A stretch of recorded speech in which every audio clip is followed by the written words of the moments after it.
Bismillahirrahmanirrahim. Assalamualaikum warahmatullahi wabarakatuh. Untuk melengkapi tugas ujian tengah semester ini, saya Melin Chandrawati dari Prodi Ekonomi Islam angkatan 2018 akan mempresentasikan sedikit mengenai pengembangan UMKM minuman capcus berskala nasional. Untuk strategi pemasarannya, produk dari capcus ini menggunakan bahan-bahan yang pastinya aman untuk dikonsumsi, yang tidak menimbulkan efek samping. Sedangkan produksi capcus ini sendiri diproduksi secara alami dan selalu dalam pantauan. Dan untuk beragam rasa yang ada di dalam menu capcus ini tidak menggunakan bahan pengawet atau pewarna makanan dan selalu dipastikan agar tidak merugikan konsumen dengan menggunakan bahan-bahan alami, meliputi gula pasir dan gula merah, kopi asli, susu, cincau dan boba yang diproduksi secara alami dan capcus. Untuk tempat pemasaran dari capcus ini sendiri, awalnya capcus ini hanya dipasarkan untuk kalangan anak-anak sekolah untuk beberapa outlet. Setelah pembaruan produk, capcus akan membuka beberapa cabang di beberapa marketplace seperti pasar tradisional dan modern. Untuk harga sendiri, capcus ini merancang strategi pemasarannya dengan memilih penetapan segmen pasarnya menengah ke bawah. Oleh karena itu, harga yang ditawarkan sangat terjangkau, berkisar 10.000 sampai 15.000. Untuk strategi promosi yang sering dilakukan oleh capcus yakni dengan menggunakan potongan harga dan promosi lain seperti beli 2 gratis 1. Selain itu, dengan perkembangan teknologi, capcus ini mempromosikan melalui beberapa aplikasi sosial media yang sekarang ini sedang ramai, seperti Facebook, Instagram, TikTok. Hal ini dilakukan guna untuk memperkenalkan produk kepada target sasaran. Untuk desain produk capcus ini sendiri, poin-poinnya berikut. Yang pertama adalah unik, seni, dan estetik. Unik, seni, dan estetik sangat penting untuk packaging desain produk ini sendiri agar menarik perhatian para pelanggan atau konsumen. Untuk kualitas produk dilakukan dengan mempertimbangkan bahan baku yang digunakan, kompetensi karyawan.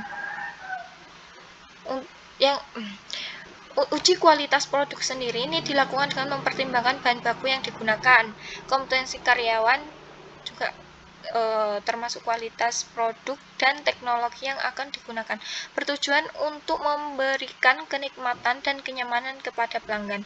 Untuk rencana kualitas produk itu terpusat pada pemilihan bahan baku berkualitas dan pastinya rasa tidak akan mengecewakan. Lokasi yang pertama adalah di lingkungan sekolah dasar dengan target konsumen anak-anak sekolah. Untuk penambahan cabang capcus mungkin akan lebih luas seperti di pasar tradisional dan modern, sehingga target konsumen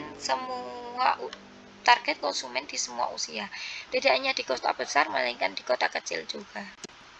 Untuk layout rumah produksi dan gudang penyimpanan itu terpisah.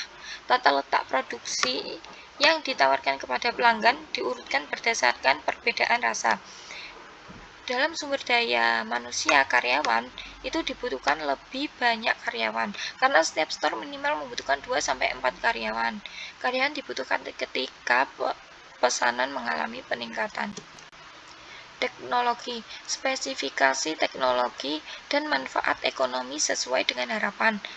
Yang kedua, poin kedua dari teknologi itu kesesuaian teknologi dengan bahan mentah, kompetensi tenaga kerja dalam mengoperasikan teknologi, melihat keberhasilan tempat lain dalam menggunakan teknologi, terus antisipasi perkembangan teknologi di masa yang akan datang. Untuk ranking indikator analisis pengaruh ini sendiri, saya menempatkan ranking yang paling atas yaitu lokasi dan bahan baku, karena lokasi dan bahan baku ini sangat mempengaruhi bisnis capcus ini, karena jika bahan baku tidak berkualitas akan menurunkan minat konsumen dalam membeli. Sama dengan lokasi juga, jika lokasi tidak strategis, capcus ini sedikit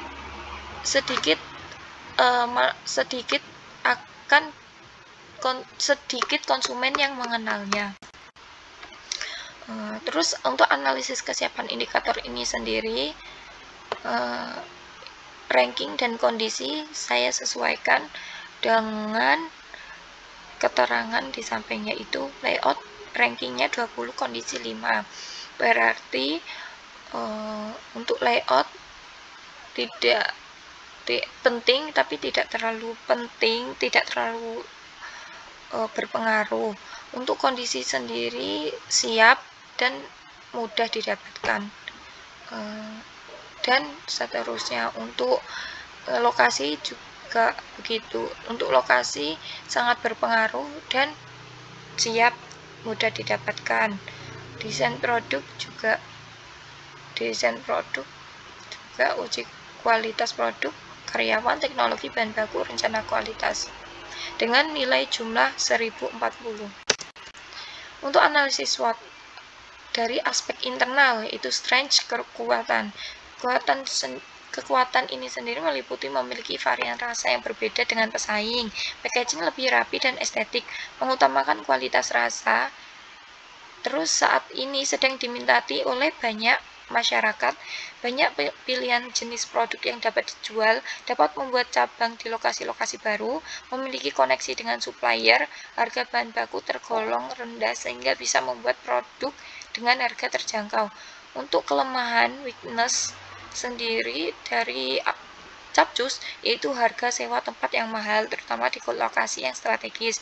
Membuka toko di pasar modern biasanya menurunkan keuntungan. Terus harga bergantung pada satu item yang paling laris untuk menutupi modal, sehingga item lainnya cenderung tidak laku. Untuk aspek eksternal, opportunities, peluang, yaitu bisa merambah ke toko dan pengiriman online seperti Gojek dan Grab, GoFood. Terus tren perilaku konsumen yang bagus bagi pasar usaha. Untuk threats, ancaman sendiri, yaitu pasar yang kompetitif, jumlah supplier andalan yang sedikit, selera masyarakat yang berubah-ubah. Untuk kesimpulan dari perkembangan UMKM Capcus ini dapat dilihat dari hasil analisis kelayakan bisnis, aspek teknologi, dan analisis SWOT, bahwa bisnis yang dianalisis yakni UMKM Capcus ini terbilang cukup siap dan layak untuk dilanjutkan dengan nilai rata-rata kondisi 4,20% pada indikator tersebut, dan terbilang layak untuk mengembangkan dengan menambah beberapa cabang Capcus di beberapa daerah dengan menggunakan strategi marketing yang sudah dijalankan. Sekian, kurang lebihnya mohon maaf sebesar-besarnya. Assalamualaikum warahmatullahi wabarakatuh.